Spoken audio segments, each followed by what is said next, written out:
In this case, beauty definitely comes from within. A 1991 Alfa 164L. And look at that. Oh, that looks incredible. You, young lady, must be Ruthie. Yes, I am. Are you Mike? I am. Wow. So it's a 27-year-old Alfa Romeo. It looks like it's just come off the showroom floor. It's absolutely immaculate. Let's start at the back. Wow, Okay. Look at those lights at the rear. You have got an amazing rear light cluster. I bet you've never heard that before, have you? Do you mind if I looked inside the boot? Absolutely. Wow, look at that. The floor of this car is just like it's just been made in the factory. It's absolutely stunning. Wow, look at the front end. Got electric sunroof, electric windows, electric mirrors. It's got power steering, 5-speed gearbox, air conditioning. Does everything work? Yes, we take care of it. Very excited about what's under here. Oh, there's some gas struts. Are a bit slow to come up. But I kind of like I it. usually don't do that. But... No, but it's the drama of it, Yeah. isn't it? It's the drama. Who else puts that much effort into making their engines look as gorgeous as that? That V6 3-litre engine with those beautiful chrome pipes on it. It's just wonderful to look at. There's a little bit of a fluff coming from the manifold. First time to try the brakes. Yeah, they're not very good. There's not a lot of meat on the brakes, so they feel like they're from the 1990s. Oil leaks are abound with this car. I've got the window open because the oil smell's coming inside the cockpit, so it's worth me not trying to suffocate myself today with any kind of poison. This clutch is very, very spongy. It's almost like when I put my foot down on the pedal, I'm only using the last 2 inches of the pedal before the clutch is engaging. I'm gonna need to do the brakes, gonna need to fix the oil leaks, gonna need to do those things. But other than that, it feels remarkable. Ah, how was it, Mike? Well, I'm gonna be honest with you.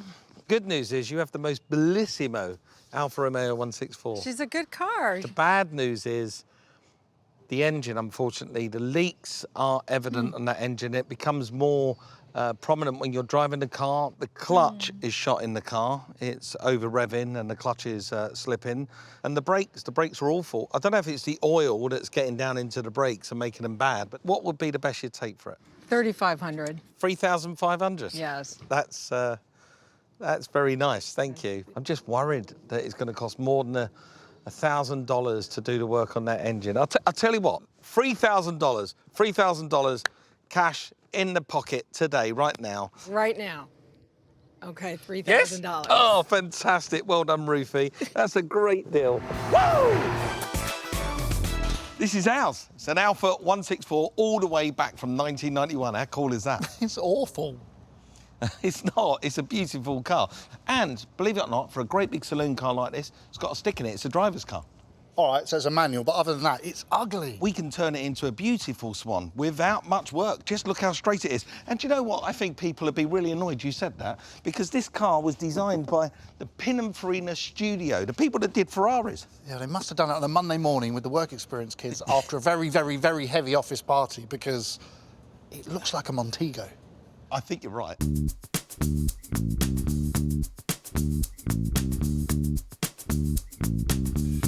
Underneath here is this car's dirty little secret.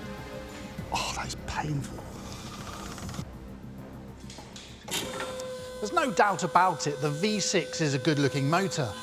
But if you look deeper, there's oil everywhere. Power steering's covered in fluid. Even the CV joints are leaking. And I haven't even got to the clutch. One of the benefits of taking the engine out of the car is that you get to access those really hard-to-reach jobs that would have been impossible if I'd have left it in here. And I get it, it takes a degree of confidence to rip an engine out of a car. But once you bit the bullet, it kind of makes sense, and it absolutely makes sense when you see the engine on the bench. It now becomes completely accessible, and all those hard-to-reach jobs, well, they become easier. And that's it. Engine out. And not just the engine. I've removed the whole front subframe, which means the gearbox, the drive shafts, the wishbones, the hubs, the discs, even the steering, all as one big lump. And the only reason that's possible is because I've got a two-post ramp. And if I didn't have that, I'd have had to have done it the conventional way with an engine crane out the top. But now it's out and it's on the bench, it's going to be far easier because I can get access to every single nook and cranny.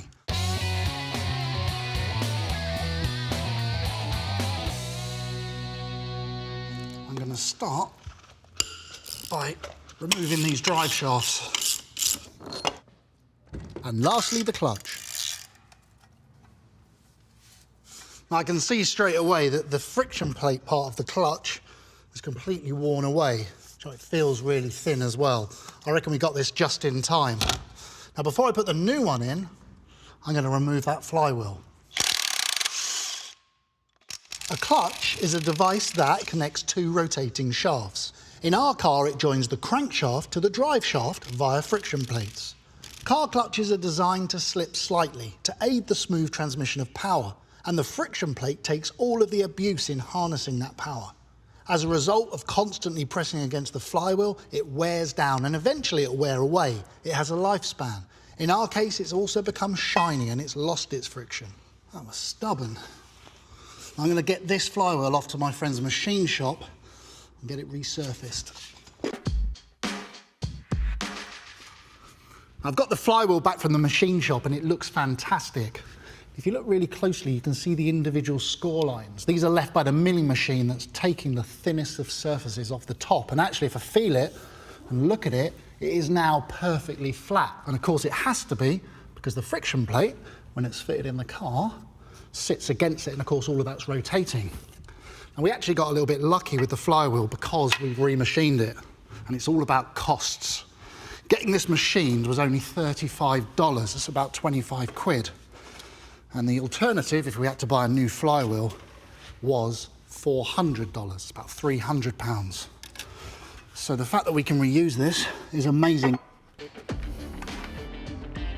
It's always good practice to give the flywheel surface a really good clean. Gets rid of my oily fingerprints. Now what I'm going to use this for is to help align the friction plate. So not only do the teeth slide in there perfectly, it's going to hold it all in place for me.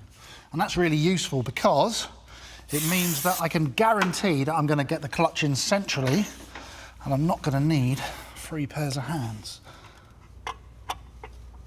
Perfect. Right, so pull this off then, Lewis. Yes, pull it out.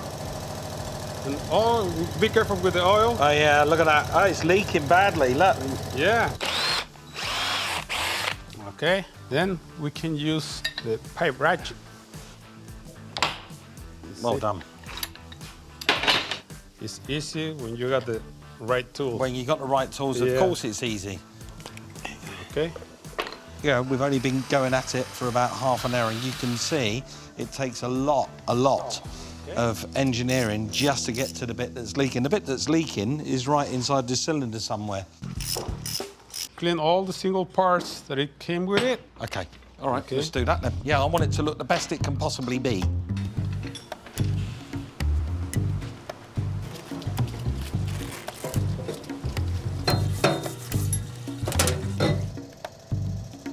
Everything has all now been cleaned and prepared. Everything is ready to put them back.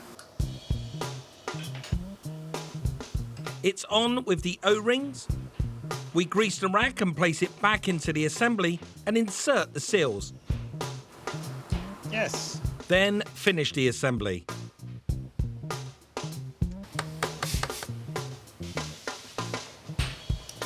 We've now replaced every perishable part of the assembly.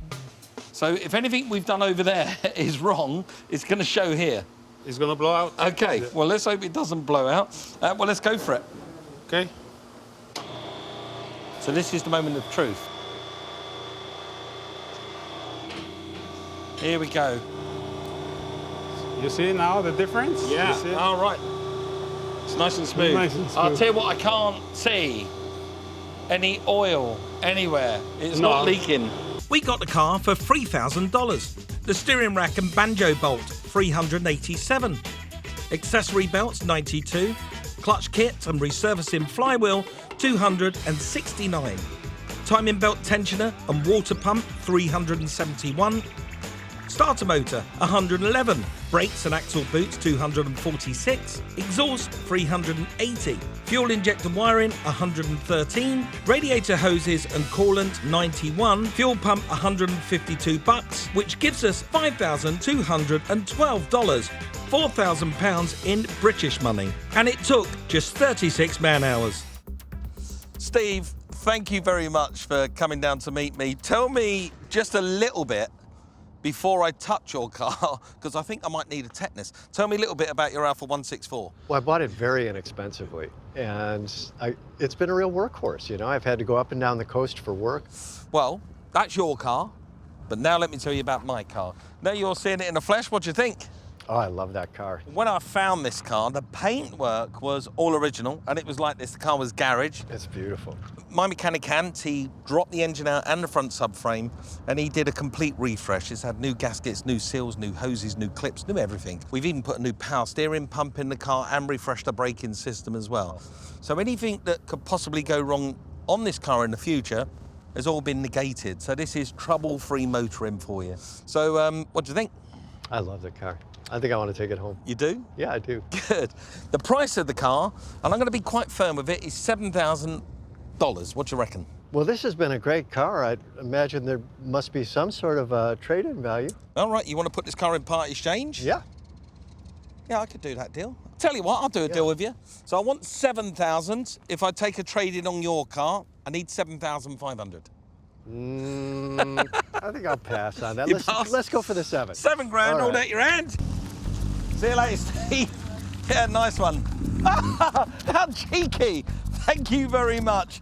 There you go.